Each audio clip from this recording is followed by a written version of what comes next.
Day 14 of the criminal trial against Sean Combs. We had several hours of cross-examination of Mia by Combs' attorney Brian Steele. We're on a quick lunch break. Mia has been on the stand for about 2 hours now. She's very soft-spoken. She's looking down the entire time in the testimony. Her voice is cracking. Sean Combs loses it as ex-assistant Mia's testimony turns the trial upside down. What really happened behind those closed courtroom doors, let me tell you. The shocking details emerging from Diddy's high-stakes trial have left even the most jaded insiders speechless. Mia appears a little bit exasperated. There are times where she's taking some long pauses, she's taking some long sighs. She's already been on the stand for 2 days now, so this is the third day of her testimony. I get the sense that she's ready to go. Inside Manhattan's packed federal courtroom, the tension was thick as Sean Diddy Combs faced his former assistant, known only as Mia, whose testimony has sent shockwaves through the music industry and beyond.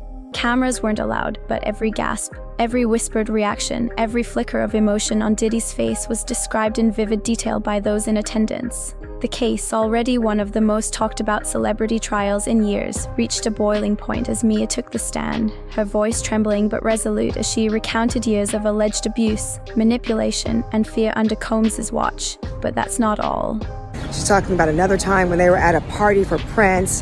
When Combs found out she was there, they ran through the party, started hiding, that Combs started assaulting Ventura, and then Prince's security jumped in. As Mia's words spilled out, Diddy's composure cracked. Observers say he clenched his jaw, shifted anxiously in his seat, and at one point appeared on the verge of a complete meltdown. The courtroom was riveted, and the world outside was glued to every update, desperate to know what would happen next. And just when you think it couldn't get more intense, the true identity and backstory of Mia, and why her testimony could determine Diddy's fate, came into focus. There were some points of the morning that were a bit argumentative. Mr. Steele was absolutely being forceful at times. Prosecutor Maureen Comey alleged that Mr. Steele was argumentative and that he was harassing the witness during her testimony. The judge disagreed with that assessment, but did several times tell Mr. Steele to rephrase his question or to pose it in a different manner. The prosecutors are laying a lot of foundation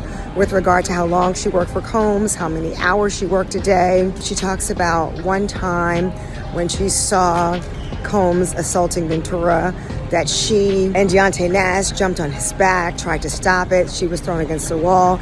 Mia isn't just another former employee. She was Diddy's personal assistant and later an executive at his film company, working closely with him from 2009 to 2017. Her proximity to one of the world's most powerful music moguls gave her a front-row seat to his private world. But Mia's role in this trial goes far beyond her job title. She's now a pivotal witness in the federal government's case, which accuses Combs of running a criminal enterprise fueled by coercion, threats, and violence over more than a decade. Her testimony is protected by strict anonymity. No photos, no courtroom sketches, her real name sealed away because the allegations are so explosive and the stakes so high.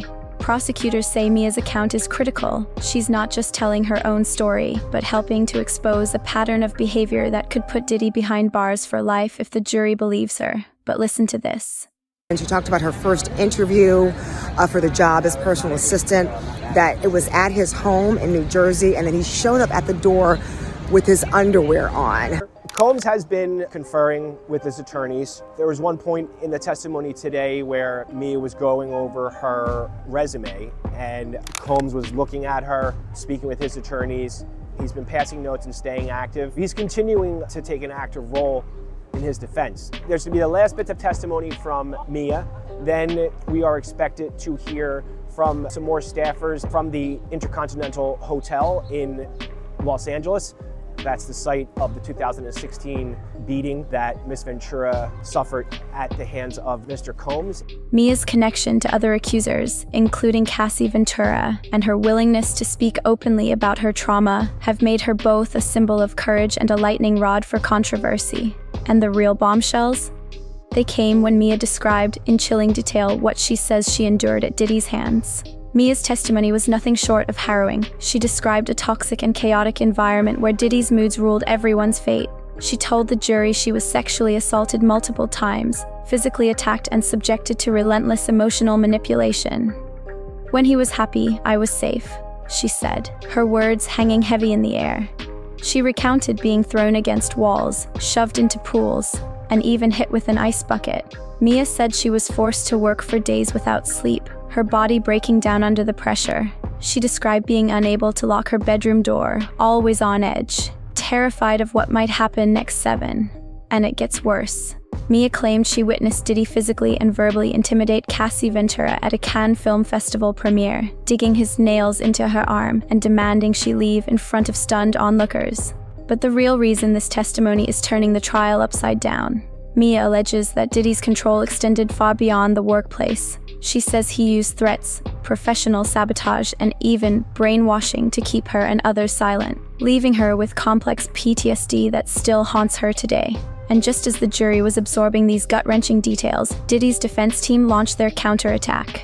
Diddy's lawyers wasted no time trying to poke holes in Mia's story. They presented affectionate texts and social media posts Mia sent to Combs after her employment, arguing that these messages contradict her claims of abuse and fear. They pressed her on why she would maintain contact, why she would publicly praise him if he was truly as dangerous as she claimed. But that's not all. The defense also questioned Mia's motives, suggesting she was seeking attention, revenge, or even financial gain. They highlighted inconsistencies in her timeline and tried to paint her as unreliable, hoping to sway the jury and the court of public opinion. The real reason this matters: if the defense can convince even one juror that Mia's story doesn't add up, it could unravel the entire case against Diddy. But listen to this. Mia didn't back down. Her explanation for those messages stunned the courtroom and added a whole new layer to the drama. Mia told the jury that her public displays of loyalty and affection weren't signs of safety, they were survival tactics. She described feeling brainwashed, trapped in a cycle where keeping Diddy happy was the only way to protect herself. When he was happy, I was safe, she repeated, her voice breaking at times. She explained that victims often maintain contact with their abusers, especially when power and career are at stake. Mia said she was terrified of what might happen if she angered Diddy, both professionally and personally. She revealed that even after leaving his employment, she suffered from severe PTSD, unable to hold a job or trust anyone, her life still controlled by the trauma she says he inflicted. But it gets crazier. Mia's testimony highlighted the invisible scars left by years of manipulation, how fear can masquerade as loyalty, and how survival can look like complicity to outsiders. And just when the courtroom thought they'd heard it all, the emotional intensity reached a fever pitch. As Mia faced cross-examination, the tension in the courtroom was palpable. The prosecution accused the defense of trying to humiliate her, pushing her to the brink with aggressive questioning. At one point, Mia broke down, her composure shattered by the relentless barrage. Observers say Diddy's reactions were impossible to ignore. He fidgeted, glared, and at times seemed on the verge of losing control entirely. The jury watched every move, every sigh, every flash of anger or regret on his face. It was a raw, unfiltered look at a superstar under siege, his fate hanging in the balance. And just when you thought the drama couldn't get any higher, the prosecution reminded everyone, Mia's story is just one piece of a much larger puzzle. Mia's testimony fits into a broader narrative that prosecutors are building against Diddy. Other witnesses, including Cassie Ventura and her stylist, have described similar patterns of control, intimidation, and violence. The government alleges that Diddy led a criminal enterprise, using his power and influence to silence, exploit, and abuse those around him for years. But listen to this. Prosecutors say the stories are strikingly consistent, painting a picture of a man who would stop at nothing to get what he wanted. They claim Diddy's empire was built not just on music and business savvy, but on a foundation of fear and coercion. And as the trial barrels toward its climax, the media frenzy and public speculation are reaching a fever pitch. Outside the courthouse, the world is watching every twist and turn. Social media is ablaze with debate. Some believe Mia and the other accusers, while others insist Diddy is the victim of a witch hunt. The press is dissecting every word, every gesture, every new revelation. Even former President Donald Trump has weighed in, refusing to rule out a possible pardon if Diddy is convicted. But that's not all.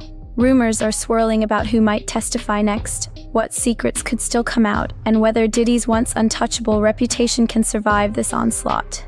The speculation is relentless, and the stakes couldn't be higher. And just as the trial seems to reach its breaking point, everyone wants to know, what's next for Diddy? This trial has become a defining moment, not just for Sean Diddy Combs, but for the entire music industry and the culture around it. A couple parties I seen and I knew that they were spiking drinks. My girl was at the New Year's party, right? I'm at the front door. I gotta make sure everybody got their passes and everything like that. So then my girl and her girlfriend is in the party. So they get bottled. Mia's testimony has shattered illusions, exposed painful secrets, and forced a reckoning with power, fame, and accountability. Whether you believe her or not, there's no denying the impact her words have had on this case and on Diddy's legacy. As the trial continues, new witnesses and fresh revelations are sure to emerge. Will Diddy be found guilty and face the consequences, or will his defense succeed in casting enough doubt to set him free? Only time will tell. One thing is certain. This story is far from over, and the next chapter could be even more explosive. So, what do you think really happened behind those closed doors? Let us know in the comments and stay tuned for the latest updates as this jaw-dropping trial unfolds.